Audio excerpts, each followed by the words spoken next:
Et nous allons descendre maintenant vers le vallon, qui est la pièce maîtresse du parc. Ici, ce ginkgo biloba, qu'on appelle également l'arbre aux 40 écus, vous voyez la taille ici des différents fûts, c'est des proportions vraiment exceptionnelles. Avec sa feuille qui est superbe, en forme d'éventail, comme ceci, et qui est utilisée en pharmacopée.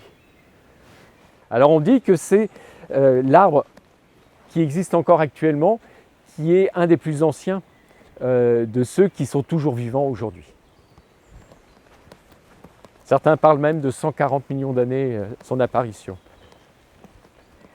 Alors là, on est vraiment au début des rhododendrons à chanteur. Là, vous avez un bouton qui est sur le point de s'ouvrir. Et dans quelques jours, tout le parc Chantor sera violet. Parce que nous avons une très grande collection de rhododendrons pontiques. Donc le pontique, vous savez, qui est le premier à être arrivé en France, sauvage en tout cas. Alors pontique, pourquoi? Parce qu'il vient de la région de Pont. Dans l'Antiquité, on appelle la région de Pont le nord de la Turquie et la partie de l'Arménie qui vont baigner dans la mer Noire.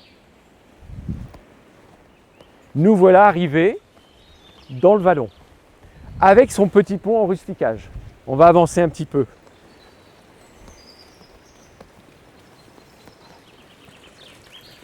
Donc superbe petit pont en rusticage. Donc ce qu'on appelle le rusticage, c'est cette technique de ces maçons qui venaient d'Italie pour les premiers, qui manient parfaitement bien le ciment et grâce à des armatures en font des sculptures. Et on adore donc à la fin du 19e imiter le bois comme ce petit pont. On les appelle des rocailleurs, ces maçons. Et là on va se trouver au centre du vallon avec sa rivière anglaise. Ce qu'on appelle une rivière anglaise, c'est une rivière dont le lit est en ciment.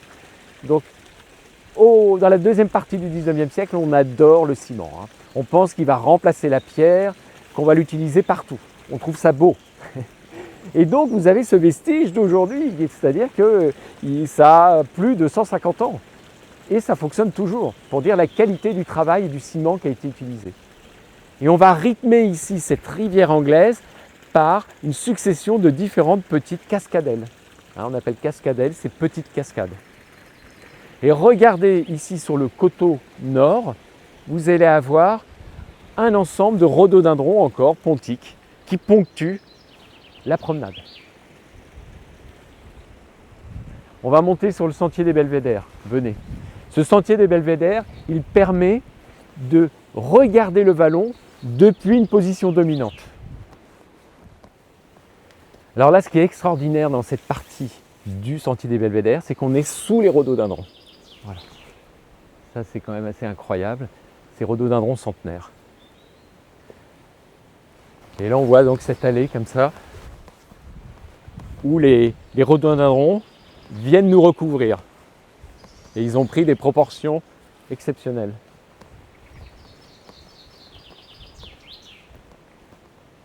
Et en se positionnant au niveau des différents belvédères qui ponctuent ce chemin, on a par exemple ici une très belle vue sur le petit pont en rusticage.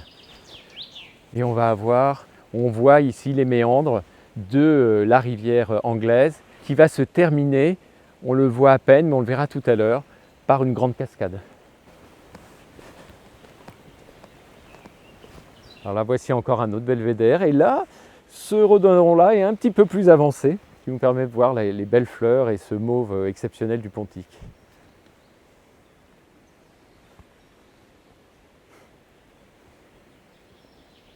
Là, on est toujours au travers des rhododendrons. Les boutons sont prêts, ils ne demandent qu'à s'ouvrir. Ils ont passé 11 mois à se préparer, 11 mois pour ne fleurir qu'un mois. Alors à Chantor, on essaye d'avoir toujours une démarche écologique, de décarboner au maximum, et on conserve ce qu'on appelle par exemple ici des chandelles. Une chandelle, c'est le reste d'un fût qui est toujours debout et qui va servir de plat de résistance pour beaucoup d'insectes, insectes ensuite qui vont nourrir des oiseaux, etc. Il est très important de les conserver. On dit que les 3/4 de la biodiversité a besoin d'arbres morts dans la forêt. Là, vous avez un très très beau châtaignier bifide, très très beau fût. On va aller jusqu'à la mare au diable. Alors la mare au diable, c'est le départ, c'est la source, la captation de source de l'ensemble du réseau hydraulique aérien que nous pouvons voir à Chantor. Allez, suivez-moi. Nous voilà arrivés à la mare au diable. Qu'est-ce qu'on appelle une mare au diable au XIXe siècle? Bien sûr, c'est ce fameux roman de George Sand, donc pendant la période du romantisme. Et lorsqu'au XIXe, on ne peut pas expliquer un phénomène, c'est de la sorcellerie. Et donc, une mare au diable, c'est une résurgence, c'est-à-dire que l'eau, on ne sait pas d'où elle arrive. Donc si on ne sait pas d'où elle arrive, c'est forcément des esprits qui l'amènent. Donc, on appelle ça une mare au diable.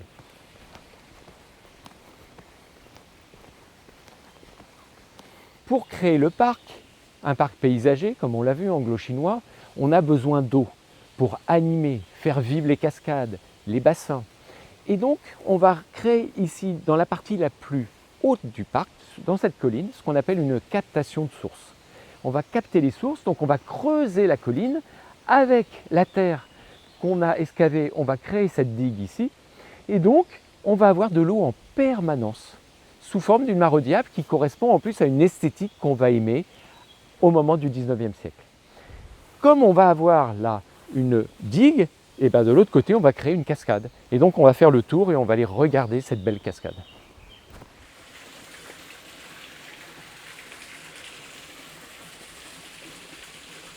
Et donc là, vous avez le démarrage du réseau hydraulique aérien avec un premier étang et 7 premières cascades. Tout le travail de rocaillage que vous voyez, bien sûr, c'est de la création du XIXe siècle. Et nous, on s'est vraiment employé à restaurer, voilà, retrouver l'âme et l'ambiance du XIXe siècle dans le parc. Une dernière vue sur cette cascade qui est superbe.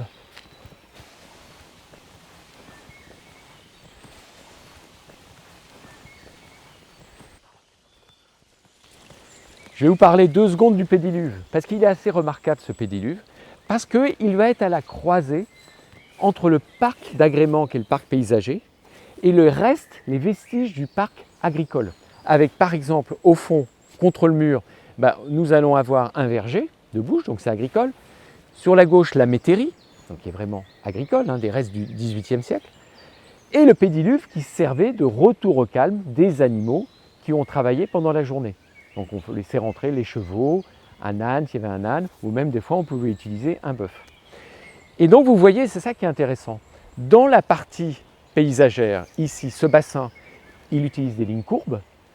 Par contre, le pédiluve, qui est une partie agricole, est bien carré. Et pourtant, l'eau va passer de l'un à l'autre. Donc on est vraiment à l'intersection entre les 2 parcs. Et ça le rend assez remarquable. Parce que le trop-plein du pédiluve va aller se vider sur une cascade du vallon. Nous voilà arrivés à l'entrée du vallon, avec cette mise en scène assez extraordinaire de ces petits îlots. Lorsque nous sommes arrivés, ils n'existaient pas. Je vous explique. Ils se trouvaient sous plus d'1 mètre de terre. L'histoire avait fait qu'il avait été enterré. Donc nous, toujours dans ce travail d'archéologie, de retrouver l'histoire du 19e, nous avons enlevé la terre avec brouette et pelle et nous l'avons remis en lumière et revégétalisé. Et par contre, la bambouserie existait déjà. Donc ça, c'est extraordinaire parce qu'il y a vraiment un très bel élément, une très belle bambouserie.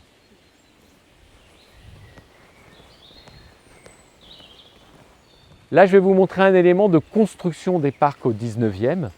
Donc, nous allons voir que les parcs sont construits avec des vues, des percées en 3 plans. Donc, premier plan, nous allons avoir l'îlot. Donc, notre œil va d'abord regarder le premier plan. Donc, on s'arrête sur l'îlot. Ensuite, il y a le deuxième plan qui s'appelle le plan de glissement. Et là, on va glisser sur la pelouse pour s'arrêter sur le 3e plan, qui est cet arbre, qui est un cyprès de l'Aussonne Pendula, qui est un très beau sujet, très beau, et qui est mis en valeur, vous voyez, par cette percée. Les bambous, et ici les aucubas à droite, dirige notre œil vers cet arbre qui est remarquable. Et on descend dans le vallon. Et notre promenade, notre cheminement va suivre le décours du vallon en entendant la musique des cascades.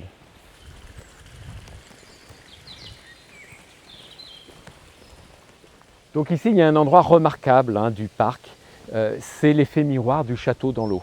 Il faut savoir que ce lac n'existe pas au XVIIIe. Il va être créé sous le Second Empire, justement pour pouvoir avoir cet effet magique du château dans l'eau. Donc, l'architecte paysagiste qui l'a créé va calculer la distance, la profondeur, etc. pour avoir cette vue parfaite. Et de l'autre côté, on va avoir ce qu'on appelle la grande cascade. Suivez-moi.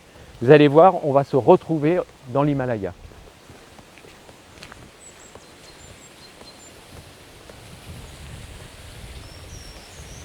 Voilà, la grande cascade, créée en rocaillage. Dans cette ambiance, avec les bambous, les fougères, on se croirait vraiment en Asie.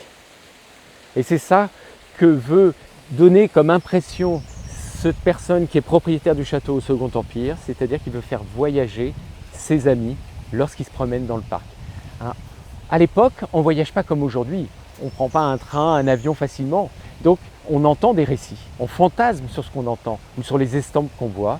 Et là, on va faire rêver vraiment le promeneur en retrouvant des petites parties du monde ici dans son parc. Voilà, nous arrivons vers l'île et ce superbe pont à l'Impériale que nous allons utiliser pour traverser. Sur cette île se trouve un arbre remarquable qui est ce qu'on appelle le cyprès chauve de Louisiane, le Taxodium distinctum, qui peut pousser dans l'eau ou sur des berges très humides. Les rhododendrons commencent également ici à sortir. Pourquoi ce pont à l'Impériale ? Parce que le rouge, c'est la couleur complémentaire du vert. Et que donc, entre le vert des végétaux et le rouge du pont, il va se passer une réaction dans notre cerveau extraordinaire de ces deux couleurs qui sont complémentaires.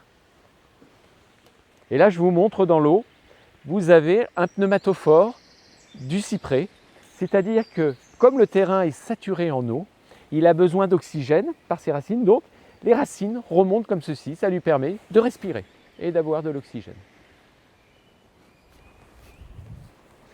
Voilà, il est en train. Donc ça, c'est un des rares résineux qui perd ses feuilles en hiver. Donc là, vous voyez, vous avez des petites feuilles qui ressemblent à des plumes qui commencent à sortir du cyprès chauve. Alors ce pont, on l'a recréé à l'identique. C'est-à-dire qu'il avait disparu depuis très longtemps. Et grâce à des cartes postales de la fin du 18e ou début 20e, on l'a reproduit à l'identique. Donc au cours du cheminement, on est arrêté ici par cet arbre sublime qui est le séquoia géant. Allez, venez avec moi, on va aller jusqu'à son tronc et sous sa ramure.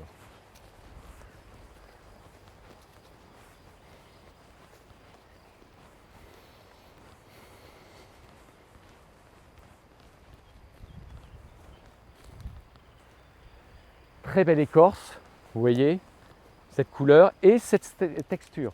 C'est-à-dire que c'est une écorce qui résiste au feu. Il est originaire de Californie, c'est des forêts qui peuvent brûler. Et donc, il n'est pas du tout inquiété. Au contraire, il a besoin du feu pour stimuler la germination de ses graines. Et aux États-Unis, à une époque, on l'appelait l'arbre aux boxeurs. Parce que vous voyez, je peux donner un coup de poing dedans, mon choc est absorbé.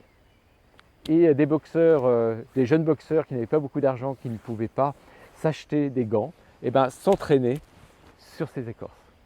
Mais bien sûr, je vous demande plutôt de le caresser quand vous viendrez visiter le parc Chantor que de lui donner des coups de poing comme je l'ai fait.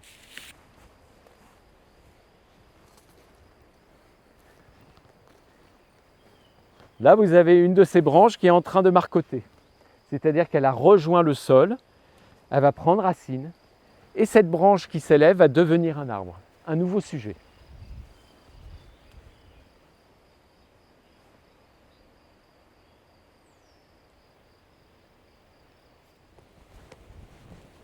Et nous arrivons alors à un lieu qui est vraiment superbe. dans le parc Chantor, c'est la hêtraie des hêtres pourpres. Et là, les arbres sont en train de débourrer, le rouge est presque rose, c'est sublime.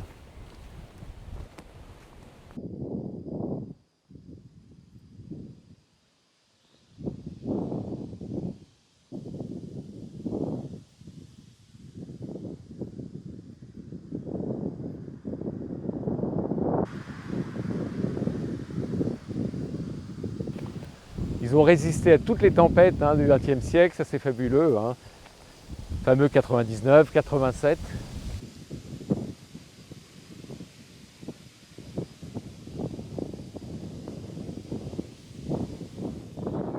C'était vraiment un très grand plaisir de partager avec vous le parc et le château de Chantor. N'hésitez pas à venir le visiter et, pourquoi pas, passer une nuit dans la chambre du seigneur de Chantor. À très bientôt. Au revoir.